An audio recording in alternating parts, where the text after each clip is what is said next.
tem as máquinas de escrever. E essa Hamilton aqui é a primeira com tecnologia brasileira. Então, a primeira feita no Brasil. Foi em 1962, esse tecladinho verde e tal. E as demais são anteriores a essa época.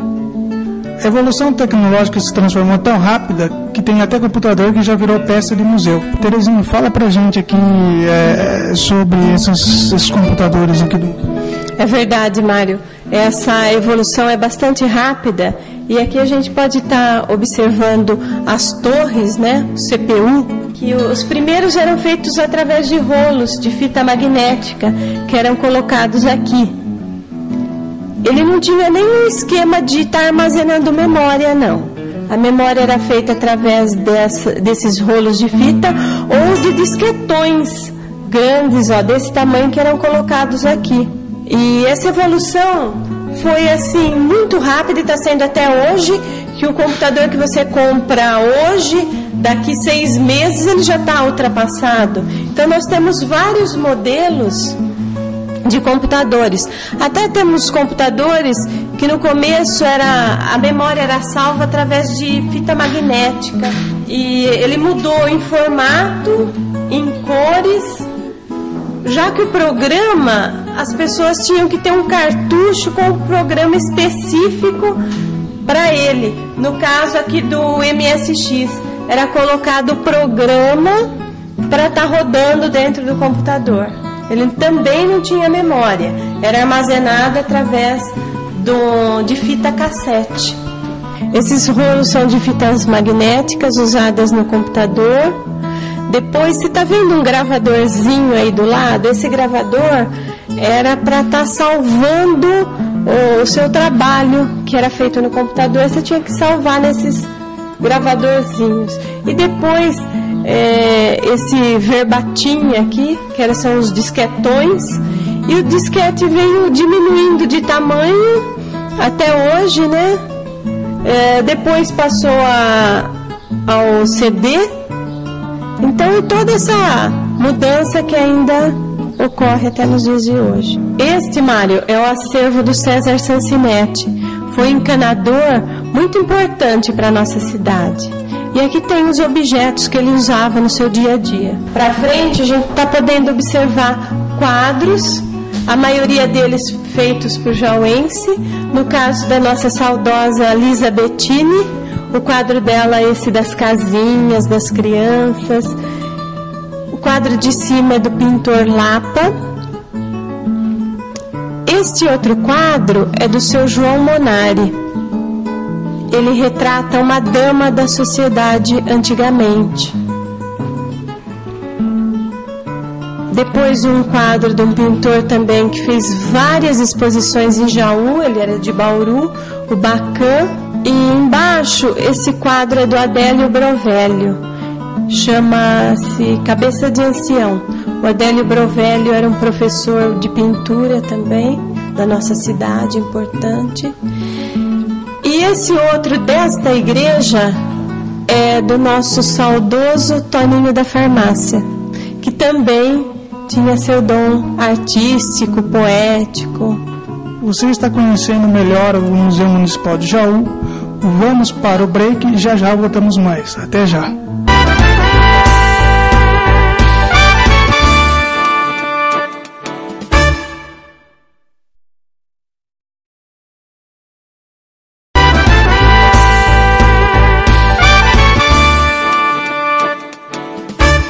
Agora eu vou mostrar para vocês alguns dos quadros.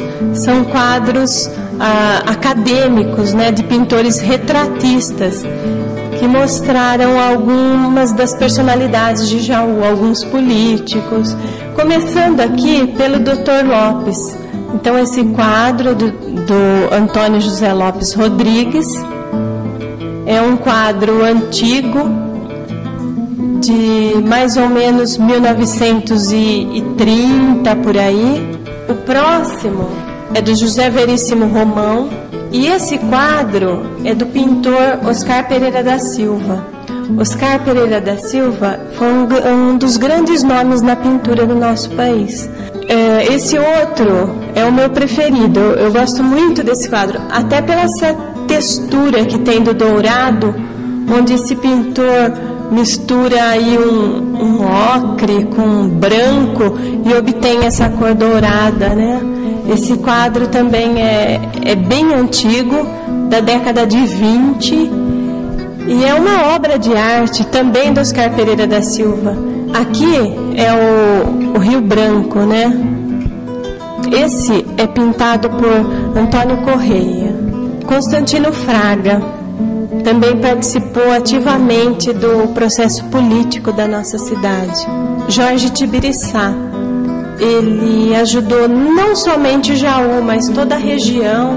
Ele colaborou para o desenvolvimento.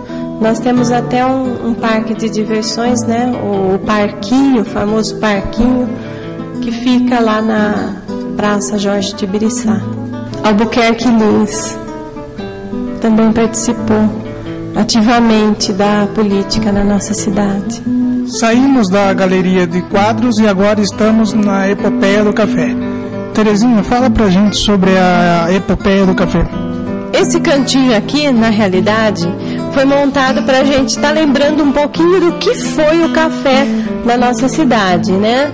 Que foi feito através dos fazendeiros. Eles entraram num consenso do que poderia ser plantado na nossa cidade, o que nossas terras favoreciam. Isso aconteceu lá em 1868. Então, através de um consenso, ficou decidido que o café era uma boa cultura para a cidade, o café assim como a cana-de-açúcar. E começaram pelo café. No começo, uns modestos pés, né? Depois isso foi aumentando e foi uma das maiores produções da região. A gente tinha na cidade de Jaú. Este café, como você pode observar através assim dos moinhos e até daquela foto em cima, ele vinha através da Avenida do Café. A nossa Avenida do Café, que não tem muito porte de avenida, era uma avenida por causa das carrocinhas que vinham carregadas em sacarias de café. Elas chegavam até esse galpão onde era armazenado, onde hoje é estação rodoviária. Antigamente foi estação ferroviária. Então o trem passava até esse galpão, pegava toda essa sacaria e embarcava até o Porto de Santos, onde era distribuída para o resto do mundo. O nosso café é de altíssima qualidade. Esse daqui é o Jardim de Cima. Antigamente ele tinha até o coreto. Dá pra gente observar bem o obelisco aqui, olha. Aquele que foi aberto na passagem do século.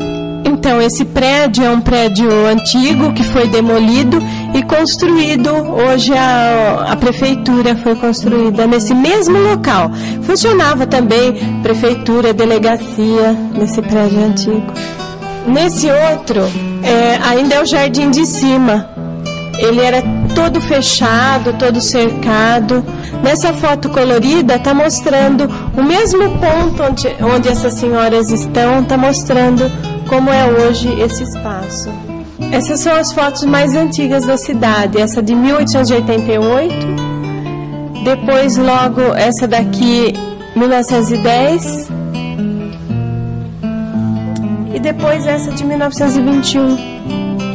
É interessante lembrar